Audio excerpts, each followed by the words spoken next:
बच्चों अब स्टार्ट करते हैं किससे, कॉलिगेटिव प्रॉपर्टीज।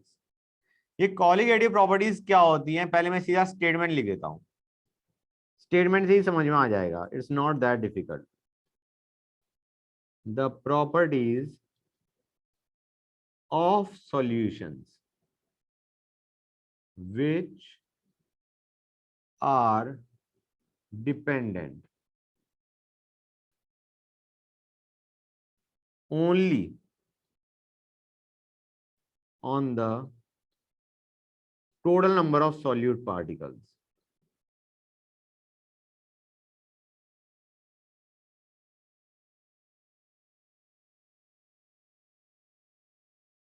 या लेट अस से नंबर ऑफ सॉल्यूट पार्टिकल्स के बजाय we can also say concentration of solute particles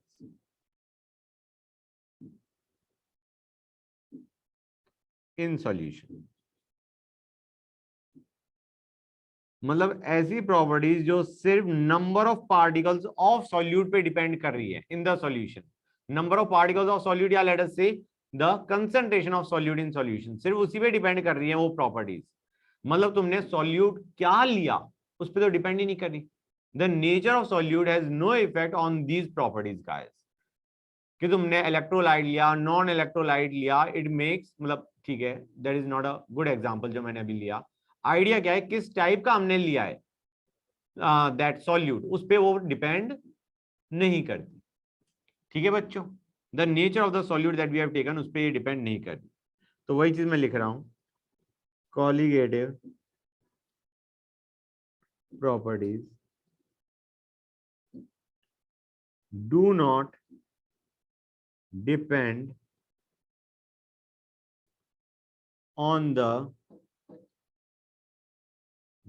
nature of solute particles।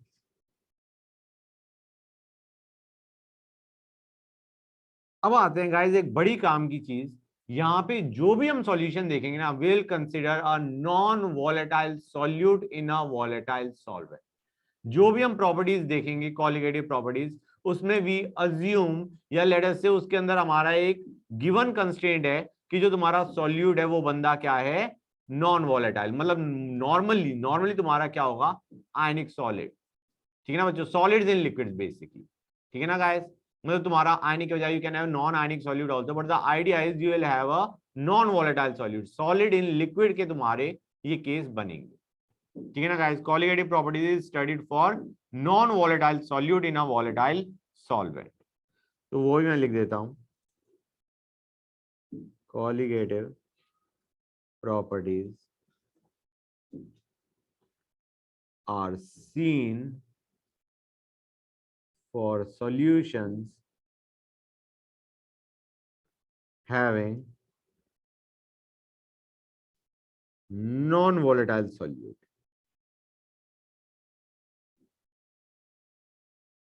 basically solid solute।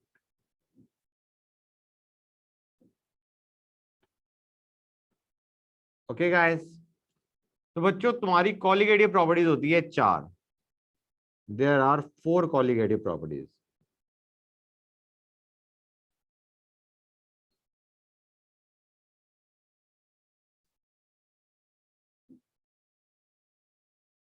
पहला, relative lowering of vapour pressure. बच्चों पहली एक ऑब्वियस सी चीज बताओ, हमारा we were saying relative lowering of vapour pressure पे तो अभी मैं जा ही नहीं रहा, मैं एक सिंपल सी चीज पूछ रहा हूं। तुम्हारे पास एक सॉल्वेंट है, सॉल्वेंट हमें क्या पता है, इट इज वोलेटाइल, हाँ है ना बच्चों। अब तुमने उसमें नॉन वोलेटाइल सॉल्यूट डाला, what will be the pressure total, will it be greater than that of pure solvent या विल इट बी लेस या will it be equal? Sir less. Less होगा, क्यों होगा उसको समझो। P total is P not A X A plus P naught B X B. हम कहेंगे P naught B X B को तो उड़ाई दो, क्योंकि पी नॉट बी 0 है, नॉन वोलेटाइल सॉल्यूट है। मतलब तुम्हारा प्रेशर टोटल क्या बन गया, P not A X A. तो obviously X is less than, मतलब 1 होगा, एक्स लेस देन 1 होगा, तो pressure total will be less than P not a, हाँ या ना बच्चों। ये जो प्रेशर टोटल है it can also be written as pressure of solution, हाँ है ना बच्चों। ये जो प्रेशर टोटल है is nothing but pressure of the solution containing both non-volatile solute and solvent. तो guys, relative lowering of vapor pressure क्या होता है? It is defined as this. इसको समझो, delta P by P naught is how we write it down, relative lowering of vapour pressure. इसको समझने के लिए ऐसे समझो, तुम्हारे पास प्योर सॉल्वेंट था, अब तुमने उसमें नॉन वोलेटाइल सॉल्यूट डाल दिया, प्रेशर में डिक्रीज आ गया. That decrease in pressure by original pressure of pure solvent, that is your relative lowering of vapour pressure. फिर से समझो, तुम्हारे पास प्योर सॉल्वेंट था, उसमें हमने नॉन वोलेटाइल सॉल्यूट डाला, तुम्हारा प्रेशर डिक्रीज हुआ as expected. That decrease in pressure by original pressure मतलब pressure of pure solvent, that ratio will give us relative lowering of vapor pressure. तो हम इसे क्या लिखेंगे? नेगेटिव नहीं होता गाइस, जो डिक्रीज है उसको हम नेगेटिव साइन में नहीं रखेंगे, पॉजिटिव है. तो डिक्रीज क्या है? It is P not a minus pressure of solution by p not a. हाँ है ना बच्चों? गाइस क्लियर हुआ नहीं हुआ ये चीज? This is your relative lowering of vapor pressure, and this is a colligative property. It depends on the number of solute particles in the solution. ठीक है ना guys? Next पे आते हैं. Elevation in boiling point. Guys, something you don't know right now, कि जब तुम solvent में non volatile solute डालते हो ना guys, तो बॉइलिंग पॉइंट ऑफ सॉल्यूशन जो है वो क्या हो जाता है? बढ़ जाता है. सॉल्यूशन का boiling point is more than that of pure solvent. क्यों होता है? तुम थोड़ा बहुत रिलेट भी कर सकते हो, बाद में तो डिटेल में समझाऊंगा ही इसे. अभी तुम रिलेट ऐसे करो बच्चों, क्योंकि ये तुम्हारा मैंने ऑलरेडी पढ़ा रखा है थोड़ा बहुत, इसलिए बता रहा हूं. तुम्हें क्या पता है, जब तुम्हारा वेपर प्रेशर ऑफ सॉल्वेंट या solution becomes equal to external pressure, तुम्हारा बॉइलिंग पॉइंट आ जाता है. मतलब जब तुमने टेम्परेचर बढ़ा के वेपर प्रेशर बढ़ाया, एक पॉइंट में तुम्हारा वेपर प्रेशर क्या पहुंच गया, तुम्हारा सॉल्यूशन का vapour pressure becomes equal to external pressure and we say it starts boiling. अभी मैंने क्या बताया, जैसे ही तुम नॉन वोलेटाइल सॉल्यूट डाल लो, प्रेशर कम हो गया, मतलब जो तुम्हारा प्रेशर ऑफ सॉल्यूशन है that is less than P not a. अब पी नॉट ए को तुम्हें प्रेशर एटमॉस्फेरिक प्रेशर के बराबर पहुंचाना था, और यहाँ पे तुम्हें when you add a non volatile solute, अब तुम्हारा vapour of pressure of solution is less. अब तुम्हें लेस को तुम्हें प्रेशर एक्सटर्नल के बराबर पहुंचाना है. किसमें ज्यादा हीट देनी पड़ेगी, किसमें तुम्हें टेम्परेचर ज्यादा रेज करना पड़ेगा? प्योर सॉल्वेंट में, या जिसमें तुम्हारे पास नॉन वोलेटाइल सॉल्यूट है जिसमें प्रेशर ऑलरेडी कम है than that of pure solvent. तो तुम्हारा सॉल्यूशन के केस में you will have to increase the temperature more so that the pressure becomes equal to external pressure. तो ऑब्वियसली बात है, सॉल्यूशन का जो बॉइलिंग पॉइंट है that will be more than that of pure solvent. समझ में आया नहीं आया बच्चों? बच्चे बोल ही नहीं रहे बाकी. Yes sir yes. हाँ, ऑनलाइन वाले भी बोला करो गाइस. तो देखो, delta T B is equal to T B of solution minus T B of solvent. That is how we are writing it down. Elevation in boiling point, हम कहेंगे जो इंक्रीज है बॉइलिंग पॉइंट में, that is a colligative property. समझ में आ रहा है नहीं आ रहा है बच्चों? That increase in boiling point which is boiling point of solution minus boiling point of pure solvent. This delta TB is a colligative property. It depends on the number of solute particles in the solution guys. Good. अब आते हैं third पे, depression in freezing point.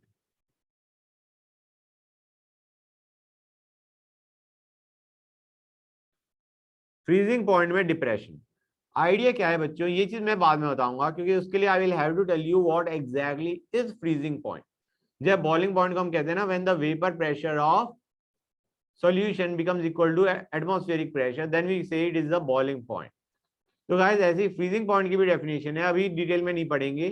तो इसे अभी मैं सिर्फ ये बता रहा हूं कि जब तुम्हारा नॉन वोलेटाइल सॉल्यूट डाला जाता है सॉल्वेंट में, तो जो तुम्हारा फ्रीजिंग पॉइंट है वो डिक्रीज हो जाता है. मतलब ऐसे समझो, तुम्हारे पास वाटर का फ्रीजिंग पॉइंट क्या है? 0. हम कहेंगे अगर हमने उसमें नमक डाल दिया तो तुम्हारा फ्रीजिंग पॉइंट क्या हो गया गाइस? डिक्रीज हो गया. It will be less then 0. ठीक है बच्चों? तो डिप्रेशन इन फ्रीजिंग पॉइंट हम कहेंगे इसका डेल्टा टी एफ लिखेंगे हम इसे, and delta T F is T F of solvent minus T F of solution. Idea क्या है बच्चों? ऑल द डिप्रेशन आ रहा है, लेकिन हम जो वैल्यू देख रहे हैं we are looking at the magnitude guys. समझे या नहीं समझे बच्चों? सॉल्यूशन का फ्रीजिंग पॉइंट कम था as compare to that of solvent, pure solvent. तो यहाँ पे हमने मैग्नीट्यूड लिया है guys, freezing point of solvent minus freezing point of solution, this will give us a positive quantity, हाँ या ना बच्चों? Yes sir. नेक्स्ट पे आते हैं ऑस्मोटिक प्रेशर। ये भी एक नई चीज है जो कि तुम्हें डिटेल में पढ़ाऊंगा मैं। Osmotic pressure denoted by pi. ठीक है गाइस, अब आते हैं काम की चीज पे। हमने कहा ये जितनी भी प्रॉपर्टीज है they are dependent on the number of solute particles in the solution, correct? तो let us have a look at the total number of particles, total number of solute particles in solution. Now there is a reason I use the term total. Total क्यों use कर रहा हूं अभी समझ में आ जाएगा बच्चों, in a minute. Why I am using the term total number of solute particles. Example लेते हैं बच्चों, एग्जाम्पल लेते हैं पहले ग्लूकोज का। तुमने ग्लूकोज फेंक दिया पानी में। सपोजिंग तुमने 1 मोल ग्लूकोज को पानी में फेंका तो तुम्हारे पास वो 1 मोल ही रहा। It did not dissociate in solution guys. समझ में आ रहा है नहीं आ रहा है बच्चों? वो जो ग्लूकोज है, जो तुम्हारा सॉलिड ग्लूकोज था, जब तुमने उसे पानी में फेंका and you dissolved it, it was still same. मतलब तुमने 1 मोल ग्लूकोज को पानी में फेंका तो तुम्हारे पास 1 मोल ग्लूकोज ही रहा इन the solution. It did not dissociate into ions, right? तो इसमें जो अमाउंट तुमने डाली, जितने मोल पार्टिकल डाले उतने ही मोल पार्टिकल बने इन द सॉल्यूशन। मतलब जितना डाला गया उतना ही रहा सॉल्यूशन के अंदर। But that is not the case in case of ionic solids. Example के तौर पे आयनिक सॉलिड्स, जैसे तुमने 1 मोल NaCl फेंका पानी में, you are expecting a sudden let us say rise in your boiling point. Boiling point में जो राइज आएगा that will be much more than what you are expecting. क्यों? क्योंकि हमने डाला 1 मोल NaCl है। हम कहेंगे यार 1 मोल के हिसाब से सपोजिंग तुम्हारा elevation in boiling point 1 degree आना चाहिए, आ रहा है 2, because that NaCl idiot is going to dissociate into ions and that 1 mole NaCl will give you 1 mole Na plus 1 mole Cl minus. You have got actually 2 moles of solute particles. It doesn't matter कि वो तुम्हारा ions है, you have got 2 moles of solute particles। जो भी तुम expect कर रहे थे इंक्रीज इन बॉइलिंग पॉइंट, उसका डबल उठ के आ गया। समझ में आया नहीं आया बच्चों? Yes sir. तो वही चीज मैं लिखने जा रहा हूं। अगर हम 1 मोल NaCl लेते हैं तो तुम्हारे पास क्या हो जाएगा? You will have 1 mole Na plus 1 mole Cl minus. समझ में आया नहीं आया बच्चों? सर 1 मोल NaCl डालोगे, it will dissociate to give you 1 mole Na plus and 1 mole Cl minus. अब बच्चों यहाँ पे एक और, हाँ बेटा कुछ कह रहे थे तुम? सर ये ऑस्मोटिक प्रेशर में है? नहीं, ऑस्मोटिक प्रेशर वाला पार्ट खत्म। Now we are concerned with total number of solute particles in solution. Sir उसमें क्या आएगा? Osmotic pressure is simply pi beta, that's it. This osmotic pressure pi depends on the number of solute particles in solution. मतलब osmotic pressure जो तुम्हारा value है osmotic pressure की, that is dependent on the number of solute particles in solution. समझ में आया नहीं आया? Yes sir. राइट। तो हम क्या कह रहे थे, 1 मोल NaCl लेते हैं, it will dissociate to give 1 mole Na plus and 1 mole Cl minus. यहाँ पे एक और काम की चीज है बच्चों, ऐसा भी पॉसिबिलिटी थी कि NaCl पूरा डिसोसिएट बाय चांस नहीं हुआ होता तो, मतलब तुमने ऐसे समझो NaCl था, तुमने पानी में फेंका, तुम्हारा 1 मोल में से 0.8 मोल डिसोसिएट कर गया और 0.2 मोल एज इट इज पड़ा है सॉल्यूशन के अंदर डिसॉल्व। मतलब डिसॉल्व है, ऐसा केस होता नहीं है, लेकिन जस्ट टू टेल यू कि व्हाट इज द डिफरेंस मैं बताना चाह रहा हूं। सपोजिंग तुमने NaCl का 1 मोल लिया और बंदा 0.8 मोल उसमें डिसोसिएट कर गया, 0.2 मोल अनडिसोसिएटेड पड़ा है इन the solution in dissolve form, तो क्या होगा बच्चों? तो तुम्हारे पास टोटल मोल कितने बनेंगे ऑफ सॉल्यूट पार्टिकल्स? हमने कहा 0.8 मोल NaCl डिसॉल्व किया, मतलब उसने 0.8 मोल Na प्लस दिया, 0.8 मोल Cl माइनस दिया, and you have also got 0.2 mole of dissolved NaCl which did not dissociate. तो तुम्हारे पास टोटल कितना आ गया? 0.8 plus 0.8 plus 0.2. You have actually got instead of 2 mole ions, मतलब 2 mole solute particles, you have actually got 1.8 mole solute particles in solution if NaCl does not dissociate completely in solution. समझ में आया या नहीं आया बच्चों? राइट।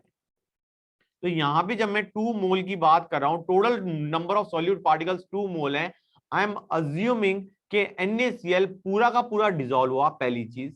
नहीं तो हम उन 0.2 मोल को काउंट ही नहीं करते, हम कहते सिर्फ 0.8 प्लस 0.8 उठा लो, राइट, जो डिसॉल्व हुआ। हम ये भी मान के चल रहे हैं कि बंदा पूरा डिसॉल्व हुआ, और हम ये भी मान के चल रहे हैं कि पूरा डिसोसिएट नहीं हुआ। ये एक hypothetical would have been better, क्योंकि हमें पता है NaCl में ऐसा कुछ नहीं होता, it dissociates completely. But you get the general idea, हाँ है ना बच्चों, कि जो भी डिसॉल्व हुआ, अगर सिर्फ तुम्हारा जो डिसॉल्व पार्ट होता, मतलब NaCl 0.2 अनडिसॉल्व पड़ा होता और उसका 0.8 डिसॉल्व होता and it would have gone into ions, तो हम total number of solute particles उठाते 1.6। अगर NaCl भी डिसॉल्व हुआ, मतलब NaCl पूरा डिसॉल्व हुआ और डिसोसिएट 0.8 हुआ, तो तुम्हारे number of total particles would have been 1.8 instead of 1.6। और अगर बंदा पूरा डिसॉल्व हुआ, पूरा डिसोसिएट हुआ, तो total number of solute particles कितने आ जाते? 2। समझ गए? गुड। So if NaCl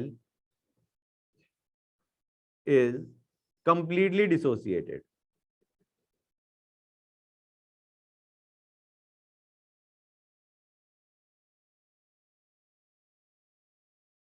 तो हम कहेंगे नंबर ऑफ पार्टिकल्स कितने आ जाएंगे? Total number of particles will be 2 moles.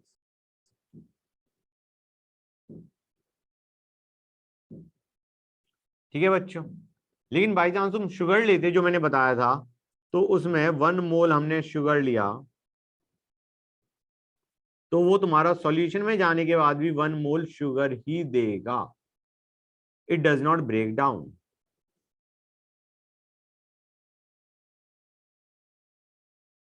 into ions, या it does not break down into more solute particles.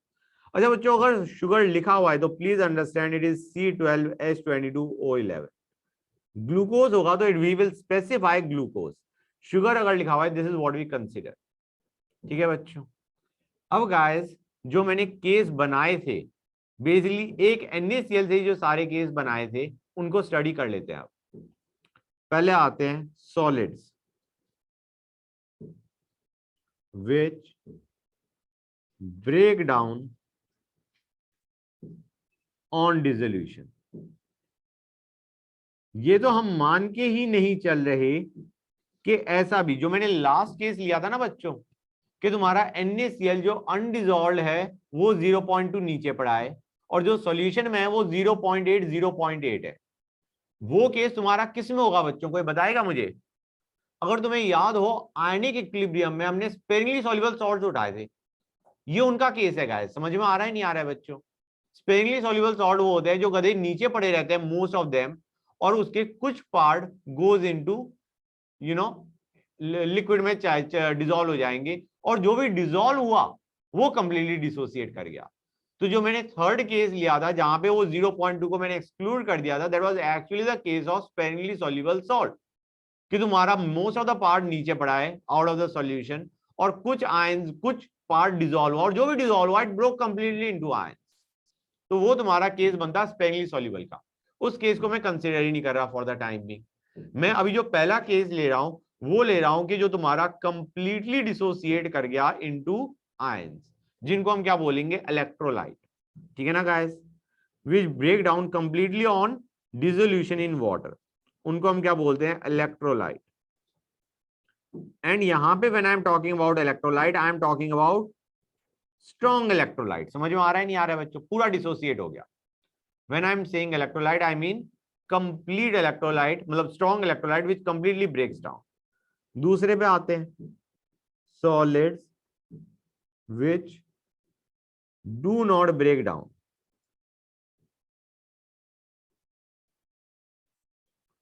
On dissolution in water. Sir थोड़ा सा स्क्रॉल अप कर दो। हाँ बेटा, थोड़ा सा स्क्रॉल अप कर दो। अच्छा एक मिनट रुक जाओ। These are non electrolytes. ये क्या हो गया? हमारे नॉन इलेक्ट्रोलाइट्स, जो हमारे ब्रेक ही नहीं कर रहे इनटू आयंस। हाँ बेटा, कितना ऊपर जाना है? बस मतलब नोट हो गया या अभी टाइम लगेगा? हो गया सर। ओके ठीक है। नॉन इलेक्ट्रोलाइट में तुम्हारा क्या आ गया? शुगर वगैरह। अब आते हैं वीक इलेक्ट्रोलाइट, जो कि मैंने क्या कहा था कि NaCl तुम्हारा लेटर से 0.2 पड़ा रह गया सॉल्यूशन में ही है, और तुम्हारा 0.8 ब्रेक कर गया इनटू आयन। वो केस NaCl में नहीं होना, लेकिन वो तुम्हारा किस में होता है? वीक एसिड में, वीक बेस में। अगर तुम्हें याद हो आयनिक इक्विलिब्रियम में हमने पढ़ा था, CH3COH को पानी में डाला तुम्हारा, उसमें अगर तुमने 1 मोल डाला, पता चला 0.8 मोल अनडिसोसिएटेड पड़ा है और 0.2 मोल ब्रेक कर गया इनटू आयन। मतलब 0.8 मोल जो है वो भी तुम्हारा सॉल्यूशन में ही पड़ा है, लेकिन उसका जो 0.2 मोल है वो डिसोसिएट कर गया into ion, into H plus and CH3CO minus ion. तो हम क्या कहेंगे, जो तुम्हारे रिजल्टेंट नंबर ऑफ मोल्स है सॉल्यूशन में वो कितने आएंगे? 0.2 प्लस 0.2, ये हमारा आया H प्लस और CH3CO माइनस का, प्लस 0.8 जो कि तुम्हारा CH3COH का आया। समझ में आ गया नहीं आ गया बेटा? यूजुअली 1.2, ठीक है ना बच्चों? तो ये तुम्हारा आ गया वीक एसिड या वीक बेस, जो कि तुम्हारे क्या बन गए? वीक इलेक्ट्रोलाइट, जिनमें हमें तीनों लेने पड़ेंगे, योर अनडिसोसिएटेड एसिड या बेस, वीक एसिड या weak base, plus your dissociated ions. Basically जो डिसोसिएट करके जो आयंस बने उनको भी हमें ऐड करना पड़ेगा to get the total number of solute particles in solution. हाय रे जान निकल गई। तो अब आते हैं 1 मोल CH3COH पे। इसमें क्या होगा? तुम्हारे पास CH3CO माइनस होगा, H प्लस होगा, और तुम्हारे पास अनडिसोसिएटेड CH3COH होगा। आइडिया क्या है? बंदा does not break down completely.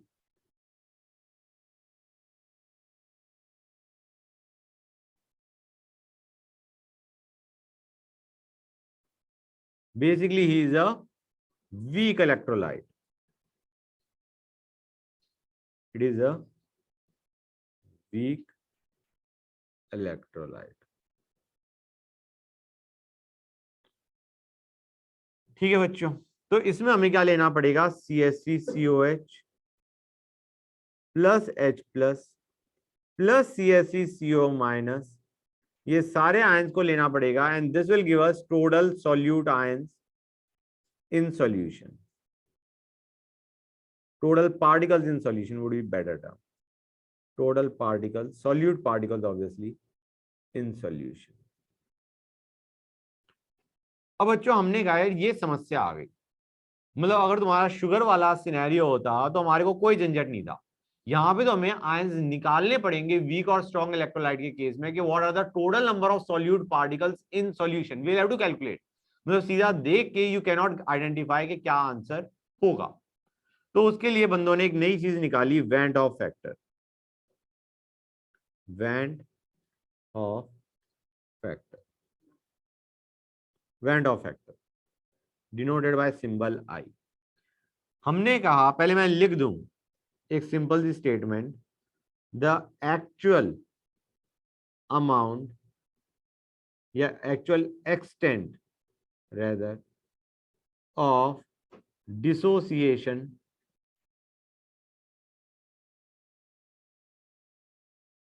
या association, something you have not discussed anywhere in the earlier classes, association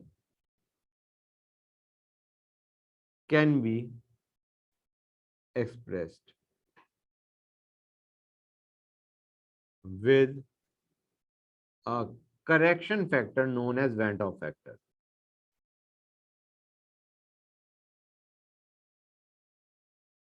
Known as Van't Hoff factor.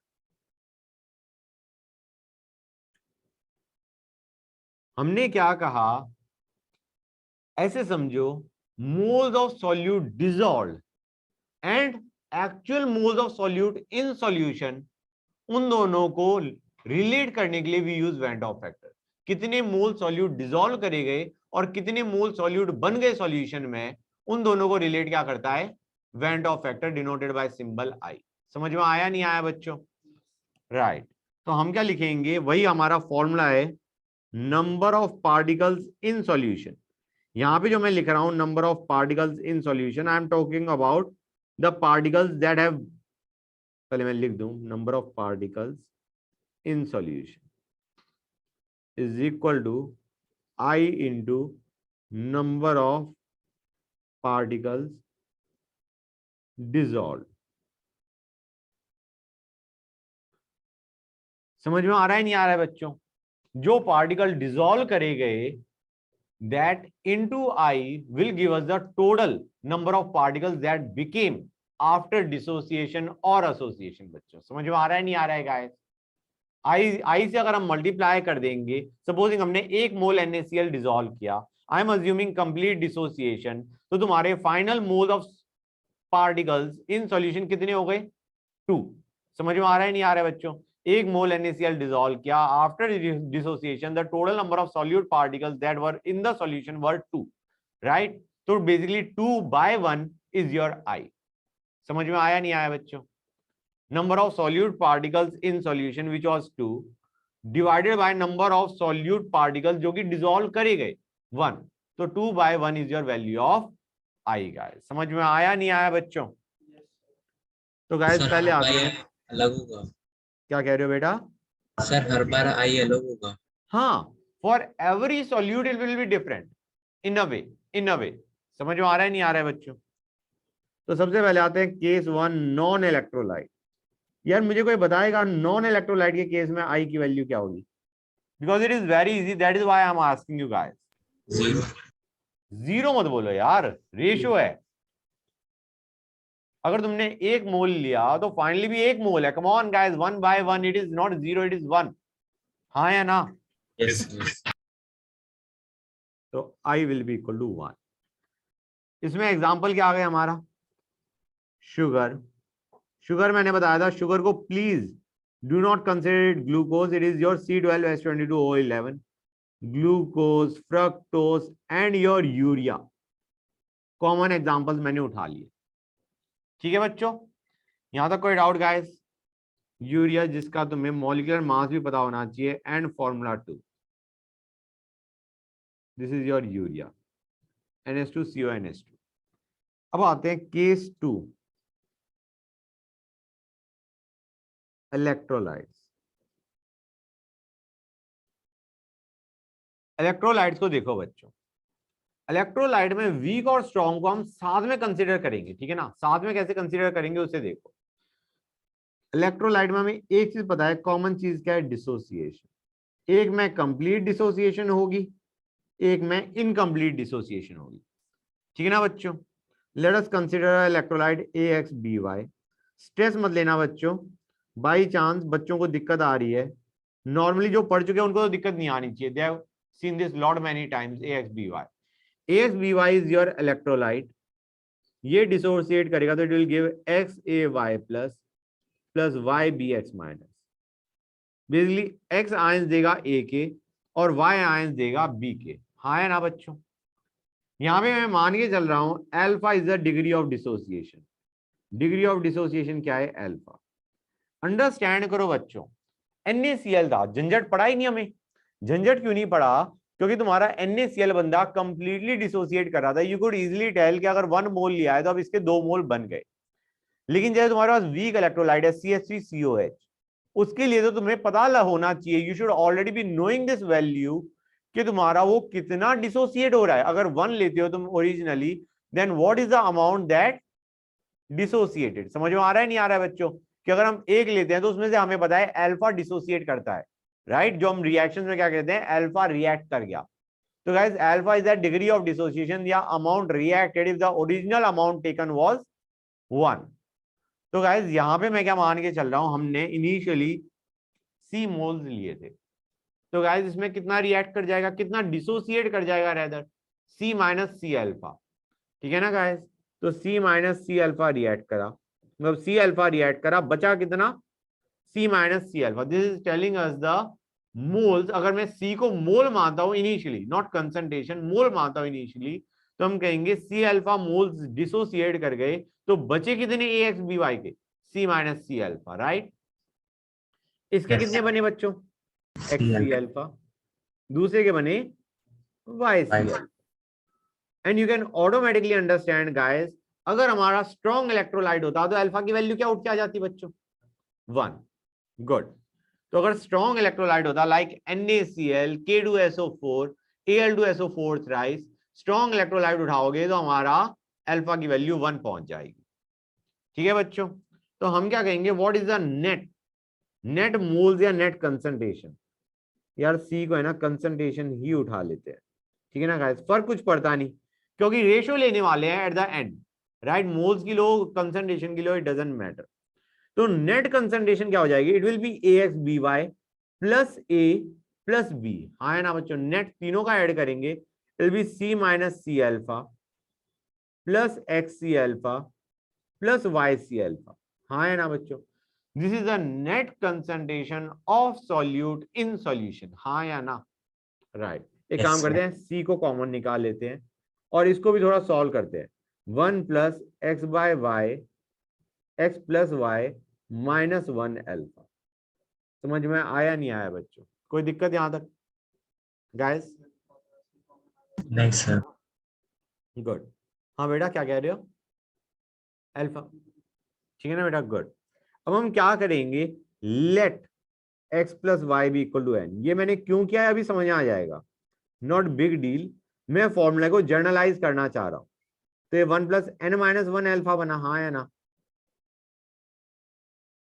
अब गाइस ये एन मैंने क्यों लिया, उसका रीजन है यार, वी डोंट केयर कि तुम्हारा ए कितना है बी कितना है, what we are concern is कि तुम्हारा टोटल आयंस कितने हैं।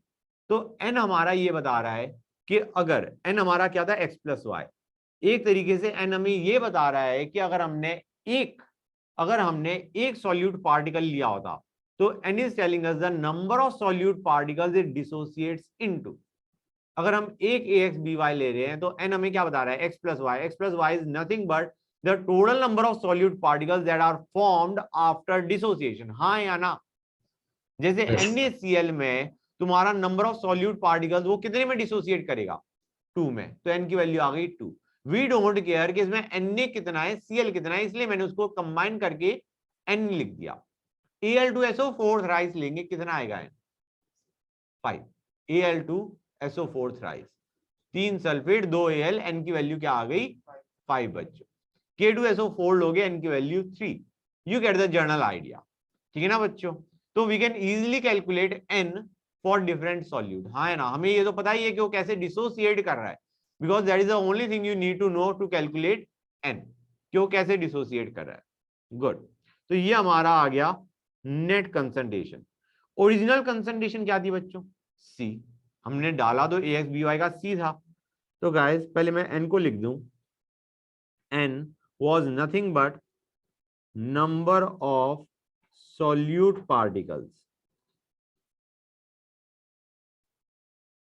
created per particle of solute। अगर हम सॉल्यूट का इनिशियली एक पार्टिकल लेते हैं तो उससे कितने सॉल्यूट पार्टिकल्स बन रहे हैं। समझ में आया नहीं आया बच्चों गाइस, यहां तक कोई डाउट?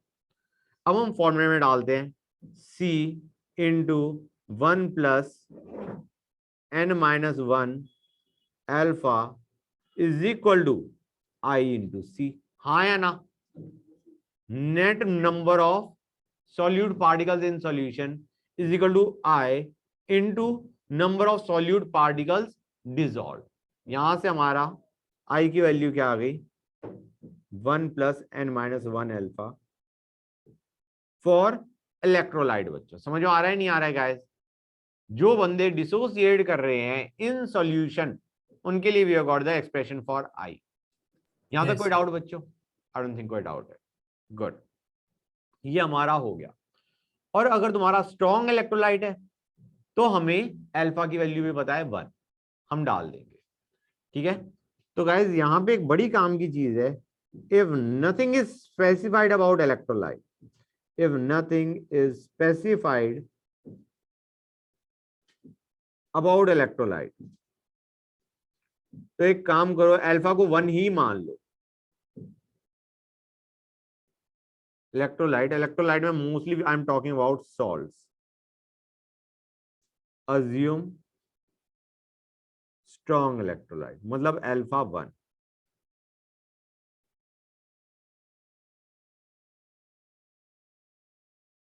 या तो वो क्वेश्चन में कहेगा, क्या कहेगा, सपोजिंग, मतलब ये जरूरी थोड़ी ना है कि आई की वैल्यू हमें पता हो, हमें ये भी हो सकता है आई की वैल्यू हमें निकाल ली, आई से अल्फा निकाल रहा हूं। अब ऑब्वियस सी बात है, अगर क्वेश्चन में उसने कहीं अल्फा का जिक्र ही नहीं किया और उसने सीधा पूछा है कॉलिगेटिव प्रॉपर्टी क्या निकल के आ रही है, मतलब उसने कहा NaCl हमने डाला और अब उसकी कॉलिगेटिव प्रॉपर्टी लेट अस से इंक्रीज इन बॉइलिंग पॉइंट कितना है, हम सीधा आई की वैल्यू 2 उठा के दे मारेंगे। समझ में आ रहा है नहीं आ रहा है बच्चों?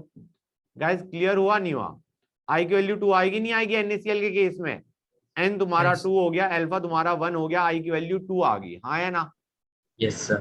लेकिन बाई चांस क्वेश्चन में उसने कह रखा है कि यार हमने सपोजिंग इलेक्ट्रोलाइट लिया CaCl2 एग्जांपल के तौर पे, और उसने हमें एलिवेशन इन बॉइलिंग पॉइंट दे दिया और उसने पूछा what is the percentage dissociation of CaCl2। CaCl2 बोला था मैंने, MgCl2 बोला था, CaCl2।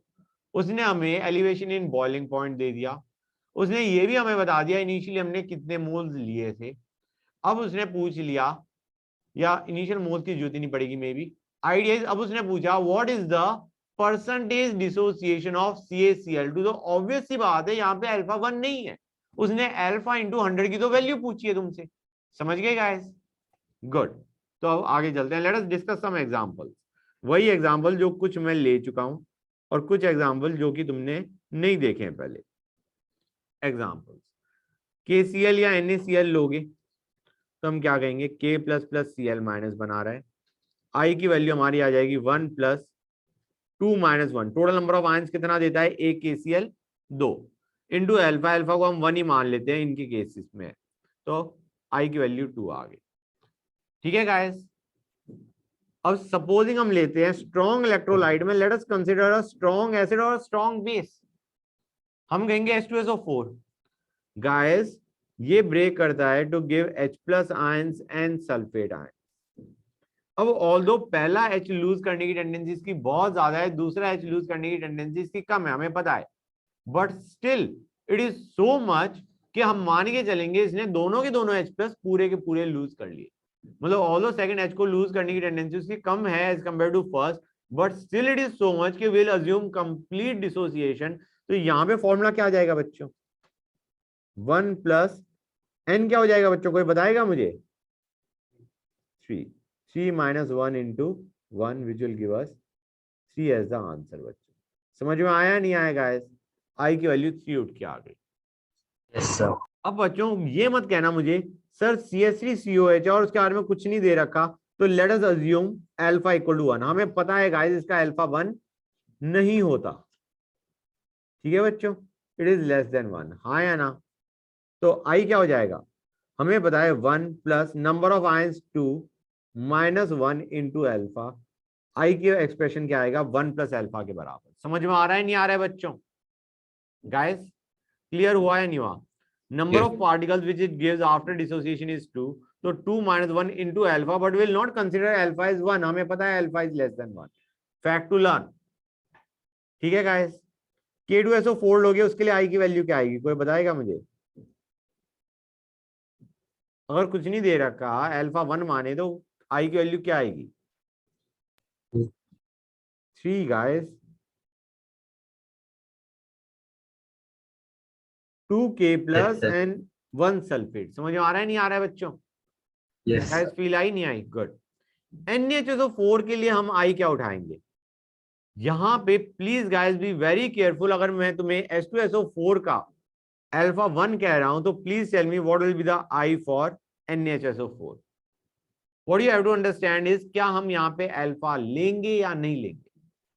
अंडरस्टैंड इतना तो कर पा रहे होगे कि Na प्लस और HSO4 माइनस देगा। हम कहेंगे HSO4 माइनस H प्लस और SO4 2 माइनस देता है, and we assume complete dissociation, क्योंकि हमने अज्यूम किया था H2SO4 का सेकंड H भी आसानी से लूज हो जाता है। तो यहाँ पे the ions that we will consider is not Na plus and HSO4 minus, it will be Na plus plus H plus plus SO4 2 minus. समझ में आया या नहीं आया बच्चों? मतलब we will not consider Na+NHSO4-। हम HSO4- को भी ब्रेक करके बताएंगे, तो आई की वैल्यू यहाँ पे क्या आ जाएगी बच्चों? 3। 4 3 बेटा। ये बच्चे हर बार गड़बड़ क्यों कर रहे हैं? 1 + 3 - 1 × 1। कम ऑन गाइस, बताओ भाई क्या गड़बड़ आ रही है? बताओ बच्चों, कुछ दिक्कत आ रही है तो बोलो। नहीं सर, कुछ जल्दी में हो जा रहा है। If no alpha is given to us, अगर हमें अल्फा नहीं दे रखा या क्वेश्चन में नहीं पूछा गया तो हम आई की वैल्यू 3 उठा लेंगे। If no info about alpha is given, if no info about alpha is given.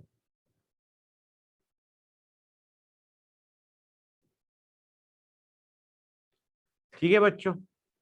अब MgSO4 का अल्फा इज <1, तो कोई मुझे बताएगा एक्सप्रेशन में क्या आएगा? जल्दी में मत करना, बहुत धुलाई करूंगा गाइस।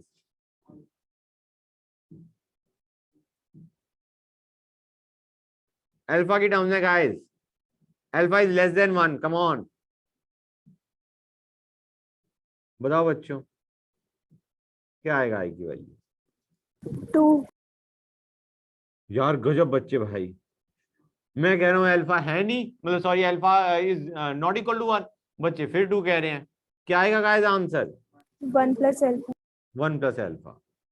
ठीक है बच्चों। अब गाइस आते हैं K4FeCN6।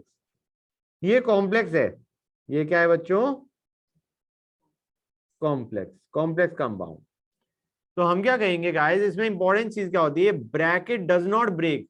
ये जो ब्रैकेट के अंदर की चीजें ये ब्रेक नहीं करती, तो ये कैसे ब्रेक करेगा? 4K+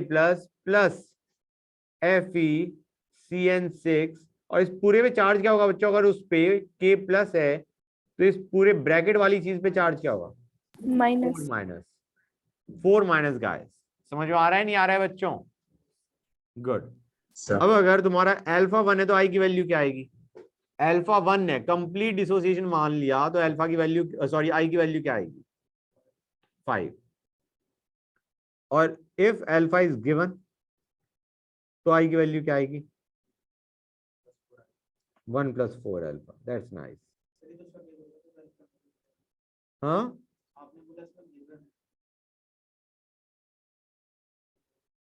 हाँ, अल्फा अगर हमें दे या अगर हाँ, नहीं, सपोजिंग क्वेश्चन में पूछा गया है फाइंड परसेंटेज डिसोसिएशन, या उन्होंने दे दिया क्वेश्चन में अल्फा इज दिस, तो आई हमें निकालना है। या तो समझो गाइस, या तो आई पूछा जाएगा, आई की वैल्यू भी नहीं पूछी आएगी, वो आई क्यों पूछेंगे? वो तुमसे अल्फा पूछेंगे, हम आई निकालेंगे, आई से अल्फा निकालेंगे। या फिर वो क्वेश्चन में अल्फा देंगे और वो कॉलिगेटिव प्रॉपर्टी पूछेंगे तुमसे।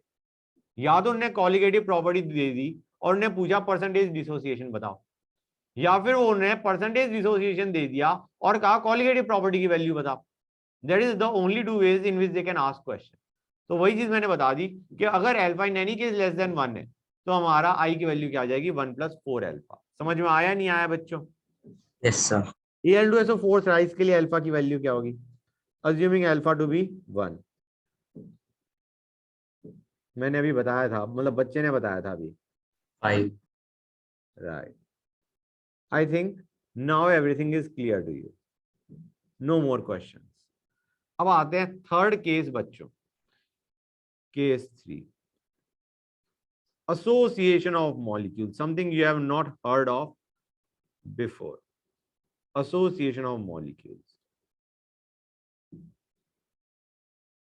एसोसिएशन का मतलब है मॉलिक्यूल्स कंबाइन कर गए। Let us assume 2 molecules combine कर गए to give a single molecule in the solution guys. तो उसका एग्जांपल देखो बच्चों, एसिटिक एसिड। सबसे बड़ी समस्या क्या आती है बच्चों को? सर एसिटिक एसिड दे रखा है, ये बंदा तो डिसोसिएट करता है विद अल्फा <1। हम कहेंगे इट डिपेंड्स ऑन मीडियम। अगर तुम एसिडिक एसिड ले रहे हो वाटर में, बंदा डिसोसिएट करेगा, भाई पोलर है, पोलर सॉल्वेंट है। लेकिन अगर तुम लेते हो acidic acid in benzene, non polar solvent, कहेगा यार अननोन टेरिटरी में घुस गया, साथ साथ रहेंगे तो बेटर रहेंगे, एसोसिएट कर जाएगा। समझ में आ रहा है नहीं आ रहा है बच्चों? कि बेसिकली वो उसने रियलाइज कर लिया कि हम नॉन पोलर सॉल्वेंट में यूनिट इज स्ट्रेंथ, तो वो पास पास आ गए। समझ में आया नहीं आया गाइस? ये बंदा पोलर, ये बंदा नॉन पोलर। तो इस केस में क्या हो गया बच्चों, एसोसिएशन। एसोसिएशन भी देखो कैसे होता, एक चीज याद रखना गाइस, CH3COH जो बंदा है उसके दो molecules combined to give a single molecule. मतलब हमें पता है कि इसके दो are giving one, fact to learn, ठीक है ना बच्चों, unless they specify otherwise in question, जो कि स्पेसिफाई नहीं करेंगे क्वेश्चन को, मतलब एक्सपेरिमेंटली गलत हो ही ना कर सकते हैं वो। तो आइडिया क्या है, इसके दो molecules combine to give a single molecule and how they combine is via hydrogen bonding, they associate via hydrogen bonding, association by hydrogen bonding. कैसे हाइड्रोजन बॉन्डिंग होती है वो भी देख लो गाइस।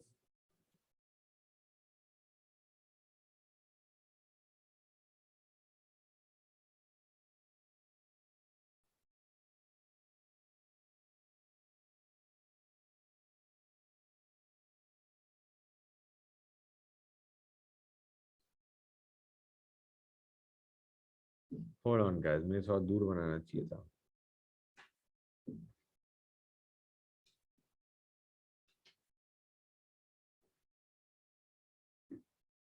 ये इसके हाथ कर गया और ये इसके हाथ कर गया। समझ में आया नहीं आया बच्चों, क्लियर और नॉट गाइस? तो तुम्हारे दो molecule of CH3COH they are combining to give a single molecule guys. इस चीज को हम क्या बोलेंगे, इस चीज को हम बोलते हैं डाइमराइज कर दिया। डाइमराइज का मतलब है di, di is basically for DI, दो तुम्हारे कंबाइन कर रहे हैं to give a single one. अगर तीन कंबाइन करें तो वो हो गया ट्राइमराइज, चार कर रहे हैं tetramerise. You get the general idea? तो हम कहेंगे जर्नल इसका क्या होगा, Na giving AN, that is a journal reaction for association के n molecules of A are combined to give a single molecule represented by AN। तो n यहां पे अगर 2 है तो हम बोलेंगे this is dimerisation, n equal to 3 है तो हम कहेंगे ट्राइमराइजेशन, एंड सो ऑन।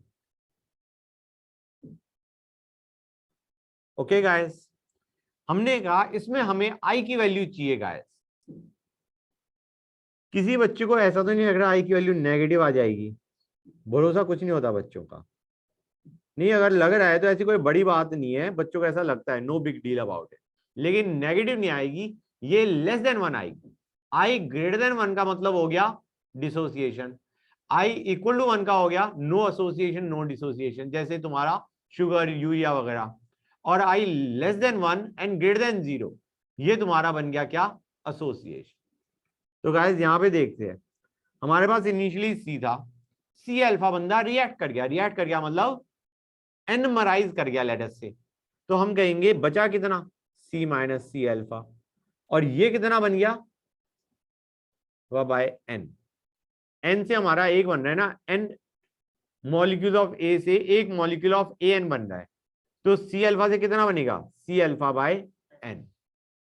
हम कहेंगे गाइस नेट कंसंट्रेशन क्या बन गई,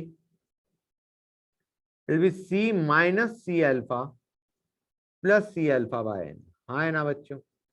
या फिर हम कहेंगे C 1 minus alpha plus alpha bye N। बच्चों क्लियर है गाइस, यहां तक कोई डाउट किसी बच्चे को? अब I की वैल्यू निकालते हैं, हम कहेंगे net concentration of solute in solution is I times the concentration of solute dissolved in solution. हाँ या ना? तो I की वैल्यू आ गई 1 minus alpha plus alpha bye N। बच्चों यहां तक कोई डाउट गाइस? इसको मैं ये भी लिख सकता हूं but that is not preferable, क्योंकि पता ही नहीं, I don't like this formula, I am more comfortable with this one. Clear और नॉट गाइस? समझ में आया नहीं आया बच्चों? तो let us go on to examples. Example हैं जो काम के हैं गाइस। सपोजिंग मैं CH3COH इन बेंजीन ही लेता हूं, मैंने क्या बताया था बच्चों, अब फैक्ट टू लर्न के बंदा क्या कर रहा है, डायमराइज कर रहा है। तो बच्चों यहाँ पे I की वैल्यू क्या आएगी, 1 माइनस अल्फा तो आना ही आना है, और तुम्हारा कितना है, कितने आयंस, मतलब कितने molecules are combining to give a single molecule? बताओ गाइस, डायमराइज कर रहा है ना, 2, तो plus alpha by 2, alpha by 2 which will give us 1 minus alpha by 2। बच्चों समझ में आया नहीं आया गाइस? अब अगर हम कह रहे हैं if there is a certain molecule A and it trimerises, तो आई की वैल्यू क्या आ जाएगी बच्चों, बताओ मुझे? 1 माइनस अल्फा तो आया ही आया, 3 molecules are combining to give a single molecule, तो अल्फा बाय 3 ऐड कर दिया, you will get 1 minus 2 alpha by 3। बच्चों समझ में आया या नहीं आया, बताओ मुझे गाइस? आ गया सर। गुड। अब आते हैं कॉलिगेटिव प्रॉपर्टीज, उसमें पहली कॉलिगेटिव प्रॉपर्टी पढ़ते हैं बच्चों, first one, colligative properties. We are done with your van't Hoff factor बच्चों। अब तो हम देखेंगे फॉर्मूले में कैसे यूज में आएगा। कॉलिगेटिव प्रॉपर्टीज में हम सिर्फ पहली कॉलिगेटिव प्रॉपर्टी को पढ़ेंगे और वो भी उसकी theory. The questions will be discussed in next class. सबसे पहले आते हैं relative lowering of vapour pressure.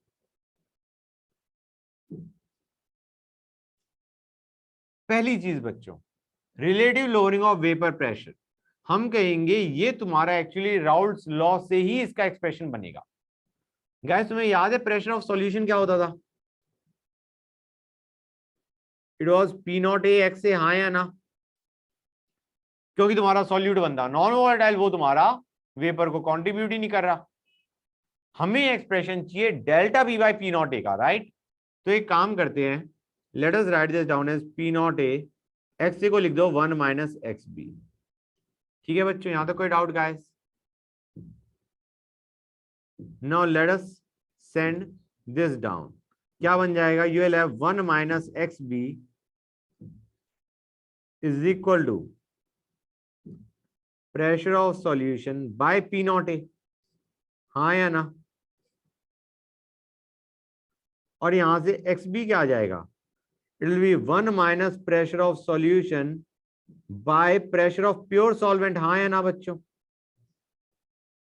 Yes और तुम सर। इसे सॉल्व करते हो तो डू यू रियलाइज गाइस तुम्हारा expression right hand side is nothing but relative lowering of vapour pressure बच्चों। This is nothing but relative lowering of vapour pressure. तो थोड़ा तो सा ऊपर कर, हाँ बेटा, तो थोड़ा ऊपर सा कर दो। ऊपर। क्या कह रहे थे, ऊपर कर दो ना?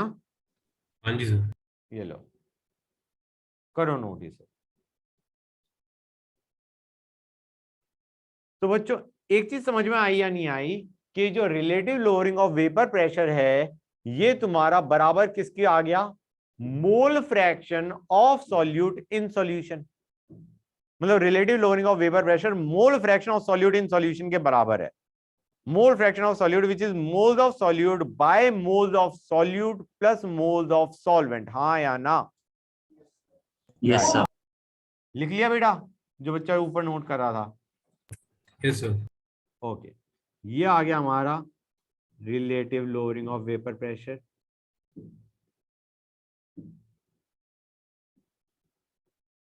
और ये हमारा आ गया mole fraction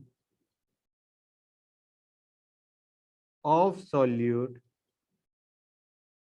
in solution. Okay बच्चों, हम कहेंगे यार यहां से हमें दिख रहा है मोल फ्रैक्शन क्या होता है? Moles of solute by moles of solute plus solvent. मतलब it is this property is just dependent on the number of solute particles in solution, not their nature, हाँ या ना? मतलब यहां से हम कह सकते हैं this relative lowering of vapour pressure is dependent on number of solute particles in solution, हाँ या ना? लेकिन हमने पहले, मैं इसका फॉर्मूला ही लिख दूं उसके बाद I will tell you something important, very important rather.